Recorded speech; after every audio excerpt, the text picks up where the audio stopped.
Hello, fam. Today is Friday, and I've had something I've been thinking about, I've been brooding about in my heart.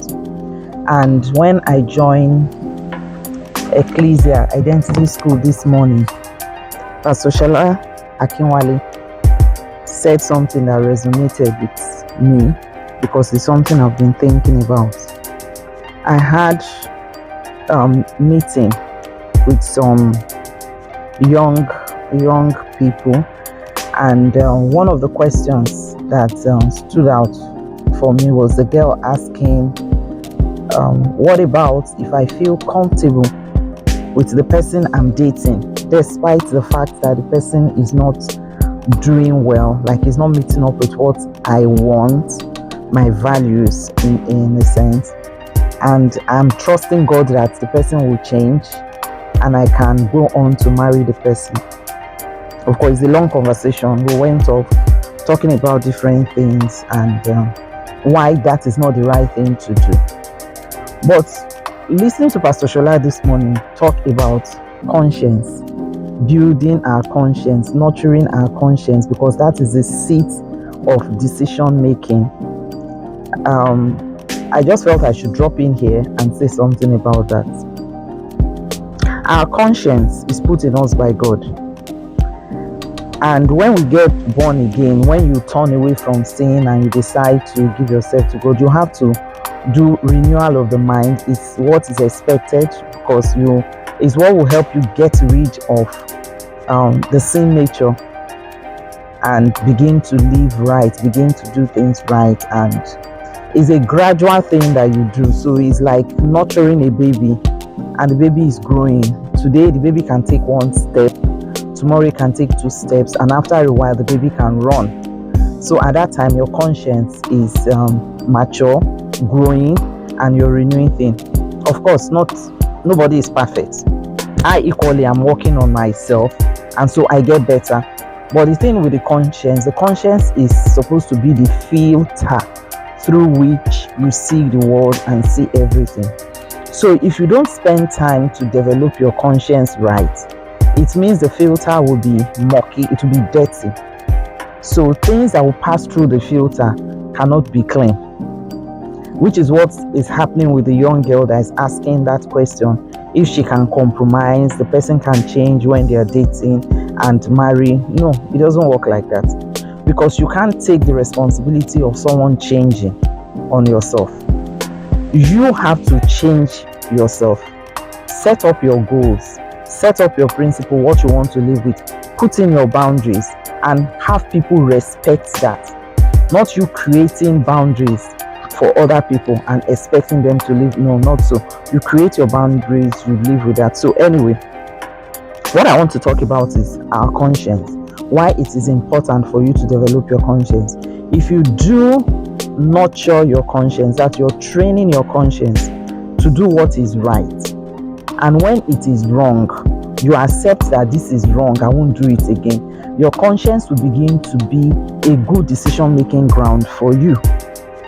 But when you don't do that, you don't recognize what is right, you don't accept what is right and live with what is right, if you continue to do what is wrong, your conscience over some time becomes numb and cannot perceive what is good, cannot see what is good and say this is good and I will stay with this. So it's very important for us to help our conscience to grow right, because the first thing it will do for you is your decision making. It's going to help you to make good decisions, because it's a filter through which you're seeing things. You're seeing the world, you're looking at the world, you see it. In this world, there's a song by Maverick. I will see if I can even get the song when I'm uploading and put it there, that says there was a time when things were right, when our mothers could tell us that this is wrong and we know it is wrong, we accept it. But now, what is wrong now feels like it's fading away. You can't tell clearly this is wrong or this is right. But the truth about it is that the Bible is clear on issues. So whatever is not right is not right. The Bible does not change. James 1:17 says, God is not a shifting shadow. So God is not today, you can tell lies, it's all right. Tomorrow, don't tell lies, so I won't receive that today. No, God is God, and he will do what he wants to do. Excuse me. Whatever he says is what it is. There's no two ways about it. What he says is what it is. So you spend time, develop your conscience, so that your conscience can help you make right decisions. And if you're able to make right decisions, you will have boundaries properly set. People will respect you for that. And apart from that, it will help you build your character. In the sense that because your conscience is right, is okay, it will be telling you, no, don't do this. This is what is right. This is, and you will leave it. You will go and do what is right. Your spirit man will be sensitive. You will be able to hear God when God is talking. The Spirit of God is very gentle, because it will be telling you when you want to do something, right? It will tell you, no, don't do that. Okay, that thing you want to get involved in now is not the right thing to do. It's not what you should be doing now. Leave it. You can do it later. And you will hear. But when your spirit, your conscience is not being doing right and is dirty, you've not trained it well, you will not hear. So your decision making will be bad. Your character, it will affect it. You won't be able to do things right. And of course, your relationships will be questionable. Just like the young girl, you will want to compromise on things because you don't even see the reason why you shouldn't.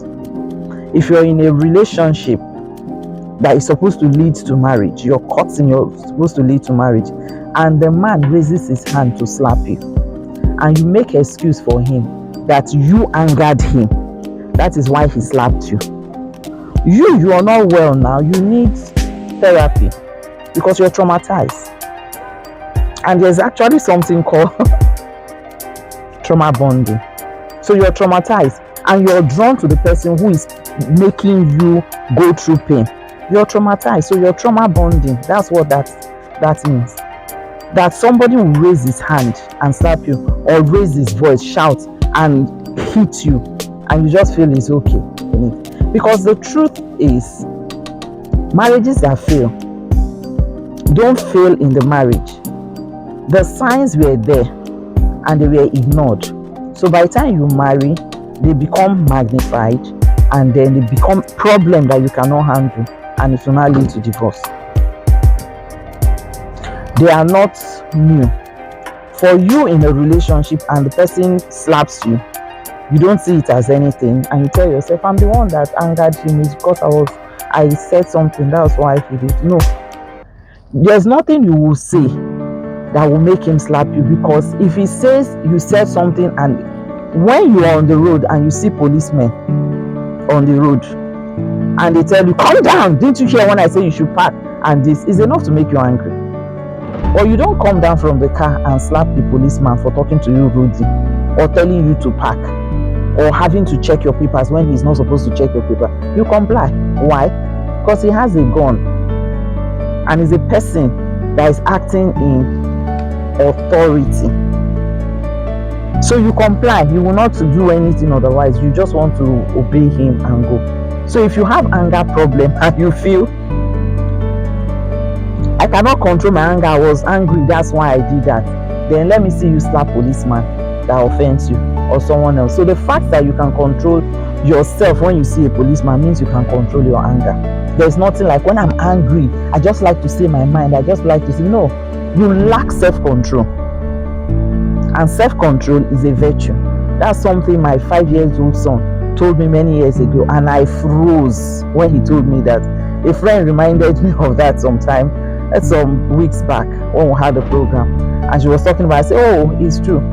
He told me self-control is a virtue. Mommy, self-control is a virtue. So it's something we have to, everybody, you need to, it's not everywhere you speak your mind. So what about the wisdom of God? What about the Spirit of God that indwells you? What about your conscience that is supposed to be alive, that should help you to say things right and say them well at the right time? So those are things that you should consider. Nurture your conscience. Let your conscience grow healthy. if your conscience grows healthy, it will help you in decision making. It will help you have good character.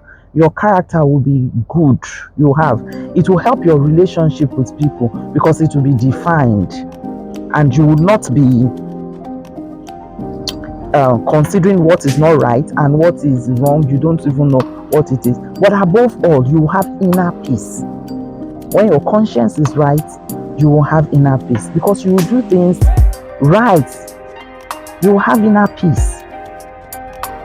So, Overflow Life with Dr. Okay.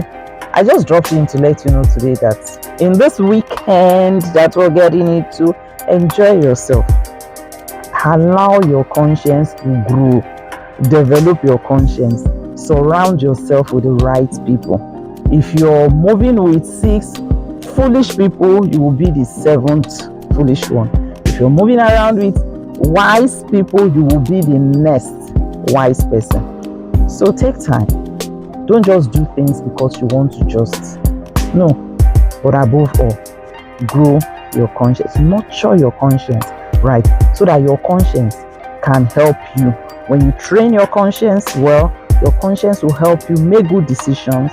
Your conscience will help you have good character.